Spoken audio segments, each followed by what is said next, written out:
అధికార జగన్ పార్టీలో ప్రతిపక్ష పార్టీ నేతలపై బూతు పురాణం అందుకోలేక ప్రస్తుత ఎంపీ ఎమ్మెల్యేలు రానున్న ఎన్నికల వేళ టికెట్లు గల్లంతై ఓ విధమైన విపత్కర పరిస్థితులు ఎదుర్కొంటుంటే మరోవైపు సైకిల్ పార్టీలో టికెట్ దక్కని నేతలు ఆ పార్టీ అధినేతపై కారాలు మిరియాలు నూరుతూ విమర్శలు గుప్పించి ఫ్యాన్ పార్టీ అధినేత CM YS Jagan and co మనస్సు దోచేసి మంచి మార్కులు కొట్టేసేందుకు సిద్ధపడుతున్నారు. అలాంటి జాబితాలో ఇటీవల విజయవాడ ఎంపీ కేశినేని నాని చేరితే తాజాగా గుంటూరు మాజీ ఎంపీ రాయపాటి సాంబశివరావు తనయుడు రాయపాటి రంగారావు సైతం నేను సైతం అంటూ వచ్చి చేరిపోయారన్న ఓ చర్చ ఉమ్మడి గుంటూరు జిల్లాలో కొనసాగుతోంది.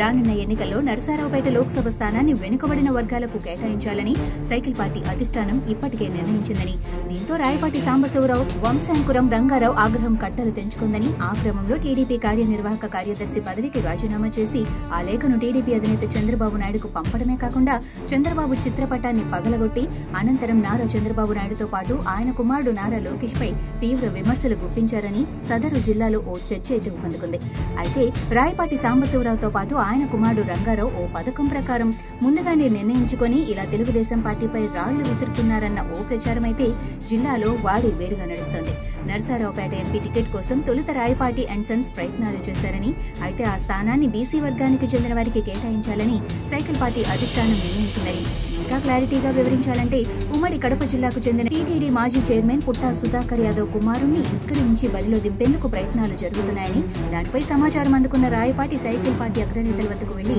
రాయలసీమ వ్యక్తులను ఇక్కడ నిలబెడితే గెలిచే పరిస్థితి లేదని, నరసరావుపేట ఎంపీగా తనకు మరో అవకాశం కల్పించాలని కోరారని, కానీ అందుకు పార్టీ అగ్రనాయకత్వం సస్సేమిరా అనటం ఒకటి కారణమైతే, మరో కారణం సత్తెనపల్లి టీడీపీ ఇన్ఛార్జిగా కన్నా లక్ష్మీనారాయణ నియమించమని, అలాగే రానున్న ఎన్నికల్లో టికెట్ సైతం ఆయనకే కేటాయించమన్నారంటూ ఓ ప్రచారం జరుగుతుండటంతో రాయపాటి అండ్ సన్స్ కొత్త ఎత్తుగడ వేసి ఆర్టీవీడే కార్యక్రమానికి శ్రీకారం చుట్టారన్న ఓ ప్రచారం అయితే జిల్లా వ్యాప్తంగా నడుస్తోంది. అదీ కాక కమలం పార్టీ వీడి సైకిల్ పార్టీలోకి ఎంట్రీ ఇచ్చిన మాజీ మంత్రి కన్నాల లక్ష్మీనారాయణ రాకను తొలుత రాయపాటి సాంబశివరావు మనస్ఫూర్తిగా స్వాగతించారని, ఇంకా వివరంగా చెప్పాలి అంటే రానున్న ఎన్నికల్లో తెలుగుదేశం పార్టీ గెలవడమే ముఖ్యమని, ఎవరు పార్టీలోకి వస్తే ఏమిటి అంటూ మాట్లాడారని, కానీ ఆ రాత్రికి రాత్రే కన్నాకు ఉన్న ఓట్లేంటి, గుంటూరు ఎంపీగా తాను పోటీ చేస్తే పెదకూరపాడులో కన్నా తనకే అధికంగా ఓట్లు పోలయ్యాయంటూ అప్పటికప్పుడు నాలుక మడత పెట్టి మరీ వీరు మాట మార్చేశారని, దీంతో వీరి నాలుక మడత పెట్టడం వెనుక జగన్ పార్టీ పెద్దలు ఉన్నారన్న ఓ సందేహమైతే నాడే జిల్లా వాసుల్లో వ్యక్తమైందన్న ఓ ప్రచారం సైతం సాగింది.